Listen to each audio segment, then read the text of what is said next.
తెలంగాణ రాష్ట్రంలో RR tax కింద are అంటే రాహుల్ కాంగ్రెస్ ఒకటి, రేవంత్ కాంగ్రెస్ ఒకటి, వాళ్ళిద్దరు కలిసి ఆర్ఆర్ ట్యాక్స్ వసూలు చేస్తూ ఉన్నారు. ఈ రాష్ట్రంలో 1450 కోట్ల వడ్ల కుంభకోణం నేను చెప్పబోయేది.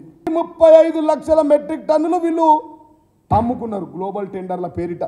2183 రూపాయల మద్దతు ధర ఉంటే, ఎంఎస్పి రేట్ ఉంటే 1900కు అమ్మిర్రు. 35 లక్షల మెట్రిక్ టన్నులకు 2600 రూపాయల ఖర్చు అయినటువంటి వడ్లు కొన్నది 1900కు అమ్మితే ఒక్కొక్క క్వింటాల్ కానీ 600 నుంచి 700 రూపాయలు నష్టం పోతే 35 లక్షలకు గాను 1450 కోట్ల రూపాయల నష్టం జరిగింది.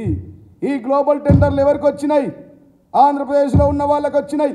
దేశంలో ఉన్నటువంటి నార్త్ నుంచి కొంతమంది అనేక కేసులున్న రైస్ మిల్లర్స్ వచ్చి కొనుక్కున్నారు ఇక్కడ టెండర్లు వేసి. ఎంఎస్పి ధర కంటే తక్కువ ధరకు ఎందుకు అమ్మాలి?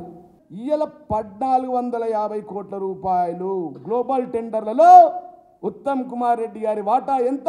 కోమటిరెడ్డి బ్రదర్స్ మాటలు మాట్లాడుతున్నారు, వారి వాటా ఎంత? మన రేవంత్ రెడ్డి గారి యొక్క వాటా ఎంతో తేల్చాలా, చెప్పాలా. ఈ కొనుగోలులో కేంద్ర ప్రభుత్వం కమిషన్ ఇస్తుంది. మీడియా మిత్రులారా, రూపాయి 2 రూపాయలు క్వింటాల్ కిలోకి ఇస్తుంది. అది కేంద్ర ప్రభుత్వం మనీ ఇన్వాల్వ్ అయినది కాబట్టి ఇక్కడ ఈడీ సిబిఐ కూడా దర్యాప్తు చేయాలి.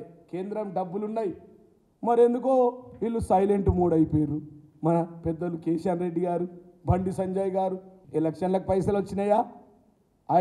సిబిఐ కూడా రాస్తున్నా, మరి నిధులు గోల్మాలైనాయి 1450 కోట్లని, మళ్ళీ కేంద్ర మంత్రికి కూడా రాస్తున్నా, అవసరమైతే దాని మీద న్యాయ పోరాటం కూడా చేస్తా.